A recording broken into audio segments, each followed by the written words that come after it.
नमस्कार दोस्तों, मैं सतीश मिश्रा स्वागत करता हूं आप सभी का अपने YouTube चैनल पर। आज मैं आपके लिए 1000 जनरल साइंस के मोस्ट इंपॉर्टेंट क्वेश्चन का सेट नंबर 2 लेकर आया हूं। मैं आपको हर सेट में जनरल साइंस के मोस्ट इंपॉर्टेंट क्वेश्चन करवा रहा हूं, जो कि आपके आने वाले एग्जाम के लिए काफ़ी महत्वपूर्ण होने वाले हैं। दोस्तों, यह प्रश्न इतने इंपॉर्टेंट है, अगर आप किसी भी एग्ज़ाम की तैयारी कर रहे हो तो यह वीडियो आपके लिए काफ़ी महत्वपूर्ण होने वाला है। तो चलिए शुरू करते हैं हम अपने आज के पहले प्रश्न से। है रेडियो एक्टिविता के दौरान निम्न में से किन किन किरणों का उत्सर्जन नहीं होता है। यहाँ आपको बताना है कि रेडियो एक्टिविटा जो है उसमें से कौन से किरणों का उत्सर्जन नहीं होता है। तो इसका सही आंसर हो जाएगा ऑप्शन नंबर ए, कैथोड किरणें। कौन से? तो कैथोड किरणें जो होती हैं रेडियो एक्टिविटा से, कैथोड किरणें की उत्सर्जन नहीं होती है। दोस्तों, रेडियो एक्टिविटा से सिर्फ 3 किरणें निकलती हैं। कितने किरणें निकलती है रेडियो एक्टिविटा से? 3 किरणें निकलती। कौन कौन किरणें निकलती हैं? तो अल्फा किरणें निकलती हैं, बीटा किरणें निकलती हैं और गामा किरणें निकलती है, लेकिन कैथोड किरणें नहीं निकलती हैं। ठीक।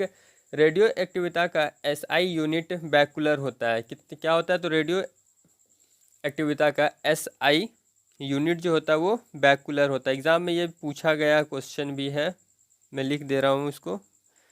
बैकुलर, रेडियो एक्टिविटा का SI यूनिट बैकुलर। ठीक। और नन SI यूनिट जो होता है, नन SI यूनिट जो होती है वो होता है क्यूरी। क्या? रेडियो एक्टिविटा का क्यूरी, ध्यान रखिएगा,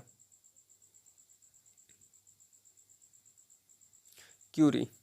बहुत ही इंपॉर्टेंट क्वेश्चन है ये, ध्यान रखिएगा। अब तो हम चलते हैं अपने अगले प्रश्न, क्वेश्चन नंबर 2 की ओर। हमारा क्वेश्चन नंबर 2 है, बर्फ का गलनांक केल्विन में कितने डिग्री होता है। यहाँ आपको बताना है दोस्तों कि बर्फ का गलनांक जो होता है वो केल्विन में कितना डिग्री पर होता है। तो इसका सही आंसर हो जाएगा आपका ऑप्शन नंबर सी, यानी कि 273, 273 पर केल्विन में बर्फ का गलनांक होता है। दोस्तों, यदि आपसे डिग्री सेल्सियस में पूछा जाए तो इसका गलनांक जो होगा ये हो जाएगा आपको ऑप्शन नंबर डी जो दिख रहा है, 0 डिग्री सेल्सियस। कितना? 0 डिग्री सेल्सियस पर डिग्री सेल्सियस में होता है। अगर आपसे पूछा जाए कि बर्फ का गलनांक डिग्री सेल्सियस में कितना होता है तो आपका हो जाएगा 0 डिग्री सेल्सियस। और अगर केल्विन में पूछा जाए तो 273 केल्विन। कितना? 273 केल्विन, ध्यान रखिएगा। तो हम चलते हैं अपने अगले प्रश्न, क्वेश्चन नंबर 3 की ओर। अस्थि मज्जा में रुधिर कणिकाओं का निर्माण क्या कहलाता है। यहाँ आपको बताना है दोस्तों कि अस्थि मज्जा जो होता है उसमें रुधिर कणिकाओं का निर्माण क्या कहलाता है। तो इसका से आंसर हो जाएगा ऑप्शन नंबर ए। क्या हो जाएगा? हीमोटोपाइसिस। क्या होता है? हीमोटोपाइसिस। अस्थि मज्जा में रुधिर कणिकाओं जो निर्माण होता है उसे हम हीमोटोपाइसिस कहते हैं। बहुत इंपॉर्टेंट क्वेश्चन है और बहुत बार एग्जाम में ये क्वेश्चन पूछा गया है। तो अब मैं चलता हूं अपने अगले प्रश्न, क्वेश्चन नंबर 4 की ओर। क्वेश्चन नंबर 4 है, किस वैज्ञानिक को चिकित्सा का जनक कहा जाता है। यहाँ आपको बताना है दोस्तों कि किस वैज्ञानिक को चिकित्सा का जनक कहा जाता है। तो इसका सही आंसर हो जाएगा ऑप्शन नंबर ए, किसे? हिप्पोक्रेटस। किसे? हिप्पोक्रेटस को चिकित्सा का जनक कहा जाता है। तो अब मैं चलता हूँ अपने अगले प्रश्न, क्वेश्चन नंबर 5 की ओर।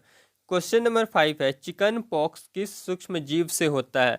ये आपको बताना है कि एक चिकन पॉक्स बीमारी जो होती है वो किस जीव से, किस सूक्ष्म जीव से होता है। तो इसका सही आंसर हो जाएगा ऑप्शन नंबर ए, विषाणु। किससे? तो विषाणु से होता है हमारा चिकन पॉक्स सूक्ष्म जीव। तो अब मैं चलता हूँ अपने अगले प्रश्न, क्वेश्चन नंबर 6 की ओर। क्वेश्चन नंबर 6 है, अल्जाइमर रोग मानव शरीर के किस अंग को प्रभावित करता है। यहाँ बताना है दोस्तों आपको कि अल्जाइमर रोग जो होता है वो मानव शरीर के किस अंग को प्रभावित करता है। तो इसका सही आंसर हो जाएगा ऑप्शन नंबर ए, मस्तिष्क। मतलब कि दिमाग को प्रभावित करता है अल्जाइमर रोग। दोस्तों, अल्जाइमर एक ऐसी बीमारी है जिससे आदमी की याददाश्त कमज़ोर होने लगती। क्या? तो अल्जाइमर एक ऐसी बीमारी है जिससे आदमी की याददाश्त कमज़ोर होने लगती है। ध्यान रखिएगा, याददाश्त कमज़ोर होने लगती है। तो अब मैं चलता हूँ अपने अगले प्रश्न, क्वेश्चन नंबर 7 की ओर। क्वेश्चन नंबर 7 है, मानव शरीर में पीयूष ग्रंथि कहाँ स्थित है। यहाँ आपको बताना है कि मानव शरीर में पीयूष ग्रंथि जो होता है वो कहाँ पर स्थित है। तो इसका सही आंसर हो जाएगा ऑप्शन नंबर डी, मस्तिष्क। यानी कि दिमाग में ही पीयूष ग्रंथि भी स्थित होता है। ये बहुत इंपॉर्टेंट क्वेश्चन और बहुत बार एग्जाम में पूछा गया है। दोस्तों हम लोग पीयूष ग्रंथि को ही मास्टर ग्रंथि भी कहते हैं। क्या? पीयूष ग्रंथि को हम लोग मास्टर ग्रंथि भी कहते हैं, ध्यान रखिएगा, बहुत इंपॉर्टेंट क्वेश्चन है ये। पीयूष ग्रंथि को हम लोग मास्टर ग्रंथि भी कहते हैं। तो अब मैं चलता हूं अपने अगले प्रश्न, क्वेश्चन नंबर 8 की ओर। क्वेश्चन नंबर 8 है, दांतों का टूटना तब शुरू होता है जब मुंह का पीएच मान कितना होता है। यहाँ आपको बताना है कि हमारे दांतों का टूटना तक कब शुरू होता है, जब मुंह का पीएच मान कितना होता है। तो इसका सही आंसर हो जाएगा ऑप्शन नंबर बी, यानी कि 5.5 से कम। कितना? दांतों का टूटना तब शुरू होता है जब हमारे मुंह का पीएच मान 5.5 से कम होता है। दोस्तों हमारे दांत का टूटना तब शुरू होता है जब हमारे मुंह का पीएच मान 5.5 से कम होने लगता है। दोस्तों आपसे एग्जाम में क्वेश्चन पूछा जाता है कि दांतों के अध्ययन को क्या कहा जाता है। कभी कभी आपसे एग्जाम में पूछा जाएगा दोस्तों कि दांतों का जो अध्ययन होता है उसे क्या कहा जाता है। तो उसे कहा जाता है ओडोंटोलॉजी। क्या? ओडोंटोलॉजी। मैं लिख दे रहा हूँ, दांतों के अध्ययन को क्या कहा जाता है? ओडोंटोलॉजी। क्या? ओडोंटोलॉजी। दांतों के अध्ययन को ओडोंटोलॉजी कहा जाता है। दोस्तों आपसे एग्जाम में एक और प्रश्न पूछा जाता है कि हमारे दांत कितने प्रकार के होते हैं। हमारे दांत कितने प्रकार के होते हैं? तो हमारे दांत 4 प्रकार के होते हैं। याद रखिएगा, हमारे दांत 4 प्रकार के होते हैं। बहुत इंपॉर्टेंट क्वेश्चन। तो अब मैं चलता हूं अपने अगले प्रश्न, क्वेश्चन नंबर 9 की ओर। क्वेश्चन नंबर 9 है, लिटमस पेपर का प्राकृतिक रंग कैसा होता है। यहाँ आपको बताना है कि लिटमस पेपर जो होता है उसका प्राकृतिक रंग कैसा होता है। तो इसका सही आंसर हो जाएगा ऑप्शन नंबर डी, बैंगनी। कैसा होता है? तो लिटमस पेपर का रंग जो होता है वो प्राकृतिक रंग बैंगनी होता है। दोस्तों यहाँ बात हो रही है लिटमस पेपर की, तो आपको पता होना चाहिए कि लिटमस पेपर होता क्या है और इसको हम क्यों यूज़ करते हैं। ठीक। तो दोस्तों लिटमस पेपर का मेन काम होता है, हमारे पास कोई भी सॉल्यूशन या हमारे पास कोई भी केमिकल सॉल्यूशन या कोई भी रासायनिक सॉल्यूशन हो, वह यह बताता है कि जो सॉल्यूशन होगा, यानी कि वह जो घोल होगा वह अम्लीय होगा या क्षारीय होगा, हमें यह लिटमस पेपर बताता है। और दोस्तों हमें यह कैसे बताता है ये भी मैं आपको बताता हूँ। अगर हम नीले रंग के लिटमस पेपर लेते हैं और इसमें अगर हम घोल डालते हैं कोई भी घोल डाल देते हैं, अगर ये नीले रंग का हो रंग का जो लिटमस पेपर है, अगर ये लाल रंग में बदल जाता है तो वह जो घोल होगा वह अम्लीय होगा। ध्यान रखिएगा, बहुत इंपॉर्टेंट क्वेश्चन है, मैंने इसे आपको बहुत हद तक क्लियर कर दिया। तो अब मैं चलता हूं अपने अगले प्रश्न, क्वेश्चन नंबर 10 की ओर। क्वेश्चन नंबर 10 है, हैलोजन में निम्न में से कौन सा तत्व पाया जाता है। यहाँ आपको बताना है कि हैलोजन जो होता है उसमें निम्न में से कौन सा तत्व पाया जाता है। तो इसका सही आंसर हो जाएगा ऑप्शन नंबर सी, 2 गैस 1 तरल और 2 ठोस पाए जाते हैं। हैलोजन में 2 गैस 1 तरल और 2 ठोस पाए जाते हैं। दोस्तों यहाँ बात हुई है हैलोजन की, तो आपको पता होना चाहिए कि हमारा जो आवर्त सारणी है उसमें जो 17वां नंबर वाला ग्रुप होता है वह हैलोजन का ही ग्रुप होता है। क्या? 17वां नंबर वाला जो ग्रुप होता है आवर्त सारणी में वह हैलोजन का ग्रुप होता है। दोस्तों आपसे एग्जाम में पूछा जाता है कि हैलोजन ग्रुप में कितने तत्व पाया जाता है। क्या पूछा जाता है कि हैलोजन ग्रुप जो होता है उसमें कितना तत्व पाया जाता है। तो आपका आंसर हो जाएगा 5। कितना? 5 तत्व पाया जाता है। बहुत इंपॉर्टेंट क्वेश्चन है दोस्तों, ये छोटा छोटा पॉइंट एग्जाम में पूछा गया है, बहुत बार पूछा गया। तो अब मैं चलता हूँ अपने अगले प्रश्न, क्वेश्चन नंबर 11 की ओर। दोस्तों यदि आपको हमारा ये वीडियो अच्छा लग रहा है तो हमारे इस वीडियो को लाइक करना ना भूलें और साथ ही साथ जितना हो सके अपने दोस्तों में इसे शेयर भी करें, ताकि आपके दोस्त भी वीडियो का पूरा लाभ उठा सके और आने वाले एग्जाम में काफ़ी अच्छा स्कोर कर सके। तो अब मैं चलता हूँ अपने अगले प्रश्न, क्वेश्चन नंबर 11 की ओर। क्वेश्चन नंबर 11 है, वैज्ञानिक नाम होमो सैम्पियस का अर्थ क्या है। यहाँ आपको बताना है कि वैज्ञानिक नाम ये होमो सैम्पियंस जो है उसका अर्थ क्या है। तो इसका सही आंसर हो जाएगा ऑप्शन नंबर ए, बुद्धिमान आदमी। वैज्ञानिक में होमो सैम्पियस को बुद्धिमान आदमी को होमोसैम्पियस कहा जाता है वैज्ञानिक नाम के अनुसार। तो अब मैं चलता हूँ अपने अगले प्रश्न क्वेश्चन नंबर 12 की ओर। क्वेश्चन नंबर 12 है, तरंग लंबाई आमतौर पर डैश ग्रीक लेटर में दर्शाया जाता है। यहाँ आपको बताना है कि तरंग लंबाई आमतौर पर डैश ग्रीक लेटर में दर्शाया जाता है। इसका सही आंसर हो जाएगा option number D, lambda. Lambda जो है वो तरंग लंबाई आमतौर पर ग्रीक लेटर में दर्शाया जाता है। दोस्तों ध्यान दीजिएगा, तरंग लंबाई को हम लोग तरंग दैर्घ्य भी बोलते हैं, या जो तरंग लंबाई है उसी को हम लोग तरंग दैर्घ्य भी बोलते हैं। ठीक, तो अब मैं चलता हूँ अपने अगले प्रश्न क्वेश्चन नंबर 13। क्वेश्चन नंबर 13 है, न्यूक्लियस में डैश परमाणु क्रमांक की दर्शाता है। यहाँ आपको बताना है कि न्यूक्लियस में डैश परमाणु क्रमांक की क्या दर्शाता है, यह आपको बताना। तो इसका सही आंसर हो जाएगा ऑप्शन नंबर ए, प्रोटॉन। क्या? तो प्रोटॉन को दर्शाता है। दोस्तों आपको यहाँ इतना याद रखना है कि न्यूक्लियस के अंदर प्रोटॉन और न्यूट्रॉन पाया जाता है। क्या? तो न्यूक्लियस के अंदर प्रोटॉन और न्यूट्रॉन पाया जाता है।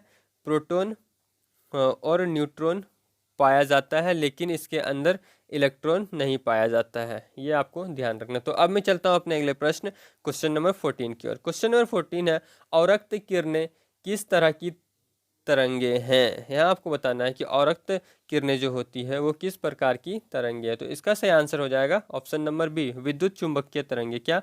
विद्युत चुंबकीय तरंगे हैं अवरक्त किरणें। दोस्तों आपसे एग्जाम में पूछा जाता है रडार में किस तरंग का प्रयोग होता है। बहुत इंपॉर्टेंट क्वेश्चन है ये। पूछा जाता है आपसे कि रडार जो होता है उसमें किस तरंगों का प्रयोग होता है। तो इसका सही आंसर हो जाएगा आपको ये अवरक्त किरणें ही होंगे। रडार में अवरक्त किरणों का प्रयोग होता है। तो अब मैं चलता हूँ अपने अगले प्रश्न क्वेश्चन नंबर 14 की ओर। क्वेश्चन नंबर 15 है, फेरस सल्फेट क्रिस्टल का रासायनिक सूत्र क्या है। यहाँ आपको बताना है कि फेरस सल्फेट क्रिस्टल का रासायनिक सूत्र क्या होता है। तो इसका सही आंसर हो जाएगा आपको ऑप्शन नंबर ए, FeSO4.7H2O। देखिए दोस्तों इसको कुछ इस तरह से लिखा जाता है, मैं लिख के बता रहा हूँ आपको। FeSO4.7, कैपिटल लेटर में H2 और कैपिटल लेटर में 0, तो इस तरह लिखा जाता है। ठीक, इस तरह से इसे लिखा जाता है। तो अब मैं चलता हूँ अपने अगले प्रश्न क्वेश्चन नंबर 16 की ओर। क्वेश्चन नंबर 16 है, एक हाइड्रोजन एटम में कितने न्यूट्रॉन होते हैं। यहाँ आपको बताना है कि एक हाइड्रोजन आइटम में कितने न्यूट्रॉन होते हैं। तो इसका सही आंसर हो जाएगा ऑप्शन नंबर ए, 0। एक हाइड्रोजन आइटम में 0 न्यूट्रॉन होते हैं। दोस्तों हाइड्रोजन का सिंबल H होता है। क्या? तो हाइड्रोजन का जो सिंबल होता है वो H होता है। और दोस्तों हाइड्रोजन का परमाणु क्रमांक 1 होता है। कितना? हाइड्रोजन का परमाणु क्रमांक 1 होता है। ध्यान रखिए कितना? 1 होता है हाइड्रोजन का परमाणु क्रमांक। और दोस्तों हाइड्रोजन द्रव्यमान संख्या भी 1 होता है। हाइड्रोजन का द्रव्यमान संख्या जो होता है वो भी 1 ही होता है। ठीक, और दोस्तों आपसे एग्जाम में पूछा जाता है कि हाइड्रोजन आइटम में कितने प्रोटीन होते हैं। क्या? तो हाइड्रोजन आइटम में कितने प्रोटीन होते हैं, तो वो भी 1 ही होता है। बहुत इंपॉर्टेंट क्वेश्चन है ये सब। तो अब मैं चलता हूँ अपने अगले प्रश्न क्वेश्चन नंबर 17 की ओर। क्वेश्चन नंबर 17 है, ऑक्सीजन के संपर्क में आने से बचाने के लिए सोडियम धातु को किस में रखा जाता है। यहाँ आपको बताना है कि ऑक्सीजन के संपर्क में आने से बचाने के लिए सोडियम धातु जो होता है उसको किस में रखा जाता है। तो इसका सही आंसर हो जाएगा ऑप्शन नंबर सी, कैरोसिन। किसमें? तो कैरोसिन में रखा जाता है। ऑक्सीजन क्या बोल सोडियम धातु को ऑक्सीजन के संपर्क में आने से बचाने के लिए कैरोसिन में रखते हैं। तो अब मैं चलता हूँ अपने अगले प्रश्न क्वेश्चन नंबर 18 की ओर। हमारा क्वेश्चन नंबर 18 है, शनि के वायुमंडल में ज़्यादातर कौन सी गैस पाई जाती है। आपको बताना है कि शनि ग्रह जो है उसके वायुमंडल में ज़्यादातर कौन सी गैस पाई जाती है। तो इसका सही आंसर हो जाएगा ऑप्शन नंबर ए, हाइड्रोजन। कौन सी? शनि ग्रह के वायुमंडल में ज़्यादातर हाइड्रोजन गैस पाई जाती है। दोस्तों शनि ग्रह हमारे सूर्य से 6ठा नंबर का ग्रह है। मतलब कि मान लीजिए हमारा सूर्य यहाँ पे है, तो यहाँ से 1 2 3 4 5 6 यहाँ पे हमारा शनि ग्रह है। ध्यान रखिएगा।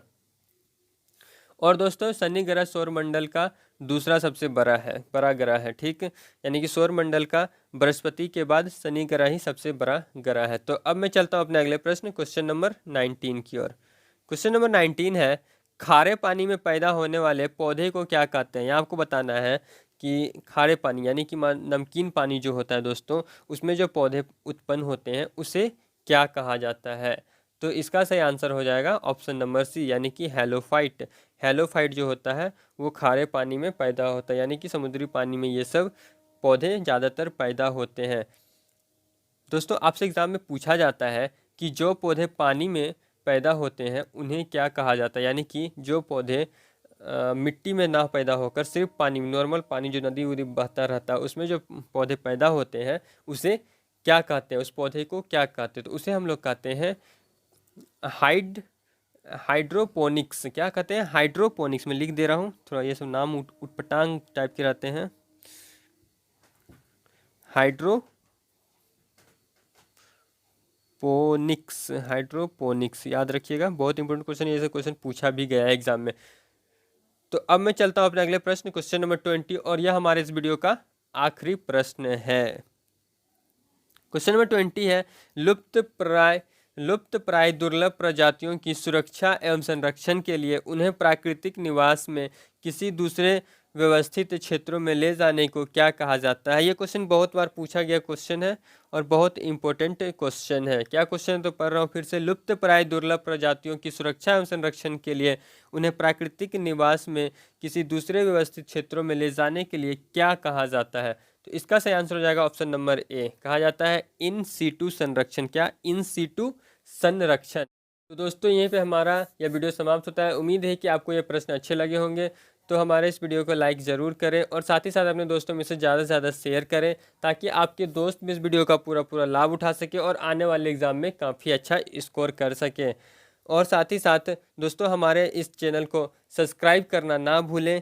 तो तब तक के लिए जय हिंद, वंदे मातरम।